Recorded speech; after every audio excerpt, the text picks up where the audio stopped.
Fifi claimed to be hearing from God, and that he was in an airplane, and God was speaking to him.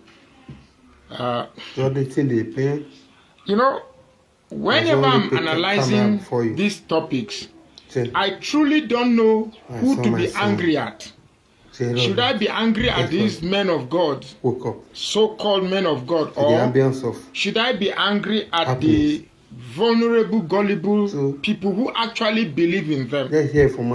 So, I've made a couple of videos regarding this issue.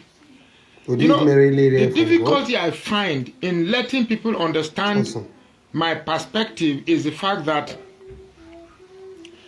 they tend to tell themselves that you cannot use your carnal mind to understand the things of the Spirit. They tend to think that there is something specific that is holy, that is sacred, and because of its sacredness, it is hidden in spiritual form, so that we carnal people cannot have easy access to it. That is not true.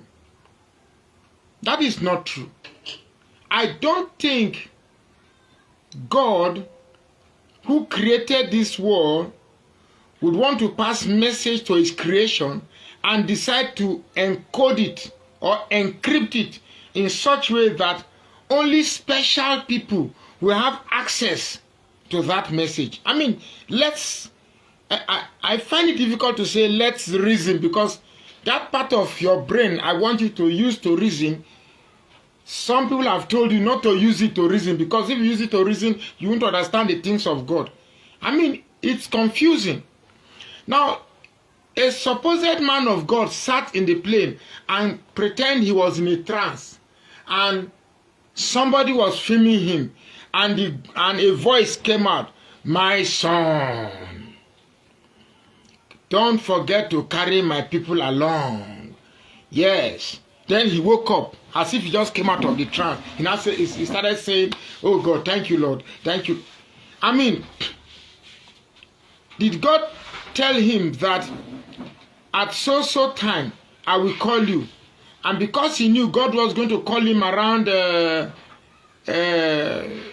25 minutes to 11, he got the camera ready. And I mean, I don't know who is more stupider. Is it the pastor or those who will listen to him? Now, one of the biggest problems that man, let me start by saying that religion exists because of man's quest to understand the origin of existence. Man believes that existence cannot come from nothing. People do believe in existence. And I also believe that, yes, existence do come from somewhere. So, it is man's quest to understand the origin of existence that brought about religion. Man believes that, yes, this thing must have a beginning. And if there's a beginning, how did it all start?